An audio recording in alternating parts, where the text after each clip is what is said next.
Heute ist der Geburtstag von einer Person, die den Kontakt mit mir abgebrochen hat. Darum bin ich heute aufgestanden und habe gewusst, ich muss irgendetwas Produktives machen, sonst gehe ich ins Loch. Du denkst dir jetzt vielleicht so, hey, aber gratulier doch einfach.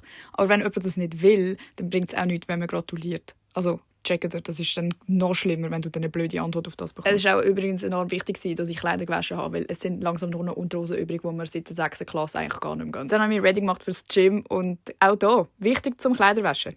Das Oberteil ist auch von der 6. Klasse. Als wäre der Tag nicht genug schlimm, habe ich noch so einen von diesen Stöhnmännern im Gym gehabt. Und ich habe mir ja vorgenommen, jetzt auch Arm trainieren. Das läuft super. Und das andere, was ich mir vorgenommen habe, ist keine schlechte Kondition mehr haben. Ich habe heute 2,5 Kilometer am Stück joggen. Bitte klatscht alle für mich. Das ist auch ein Zeichen zum Aufhören Kleider kaufen. Sonst müssen wir so lange und so viele Kleider waschen wie nie jede Woche gefühlt. Ja, es sind irgendwie Tage wie die, wo ich merke, man kann selber schon ein bisschen etwas beeinflussen. Zum Beispiel auch der Merlin hat etwas beeinflussen, wie er mir die Ehre erwiesen hat, dass er auch mal aufs Sofa gekommen ist. Aber am Schluss bist du halt gleich ein bisschen traurig. Aber da kann man nichts machen. Man muss halt akzeptieren, wenn jemand sich für etwas entscheidet und jemand im Nachhinein ist wie auch nicht so auf meiner Bingo-Karte. Kennt ihr das, wenn ihr traurig sind und dann zieht der Hund an der Leine? Das ist meine 13th Reason. Das wäre es auch schon gewesen. Ich gönne mir jetzt meinen zweiten Red Bull vom Tag, weil an schlechten Tagen darf man sich das mal genehmigen. Das mache ich jetzt schon zum 3. Tag in Folge.